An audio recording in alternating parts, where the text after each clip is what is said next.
हाथ पाहांतारे स्वास्थ्य सेवा ग्रामांचल आहुरी सुविधा है स्वास्थ्य सेवा प्रति पंचायत रे मिली परिबो स्वास्थ्य सेवार सुजोग। महांगार युव विधायक बुलु भाई द्वारा आयुष्मान आरोग्य मंदिर गुड़िकर शुभ उद्घाटन हो जाइछि। गोकोन उर्सम और जलसरपुर पंचायतर विभिन्न स्थान में उद्घाटन करिसेंती महांगा विधायक। प्राथमिक स्वास्थ्य सेवा पाई आउ हीनस्था हेबाकू पड़िबनी। गाँव में गढ़ी उठिब स्वास्थ्य सेवा पाई आयुष्मान आरोग्य मंदिर।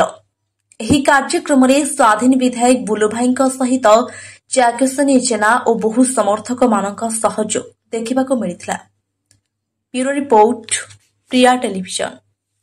दीर्घ 10 मास भितर महांगार स्वास्थ्य विभाग विकास करने महांगार प्रत्येक व्यक्ति केमती स्वास्थ्य लगी असुविधा न हो से परिप्रेक्षी रे भारत सरकार एवं राज्य सरकार को योजना रे आयुष्मान आरोग्य गृह जोटा सब सेंटर आज अनुष्ठान भाव 3टी भित्तिप्रस्तर स्थापन करागला। गोटे उषुमा ठारे गोटा गोकन ठारे यहाँ जलसरपुर पंचायत कानपुर ठारे एवं ए वर्ष जो भाव में प्रधानमंत्री जन आरोग्य योजना एवं मुख्यमंत्री गोपबंधु जन आरोग्य योजना रे आयुष्मान भारत कार्ड प्रति परिवार को बंटन करा जाउछि एवं सेही परिखेरे प्रति पंचायत रे स्वास्थ्य सेवार भित्तिभूमि विकास करने आज आयुष्मान आरोग्य गृहर शुभ शिलान्यास करा जाइछि। हम आशा करुछु प्रत्येक पंचायत रे एभଳି एक गृह हब। किछि पंचायत रहिछि एवं किछि पंचायत रे मुदा पाखापाखि 20टी आयुष्मान आरोग्य गृहर भित्तिप्रस्तर स्थापन आम कर सारूँ।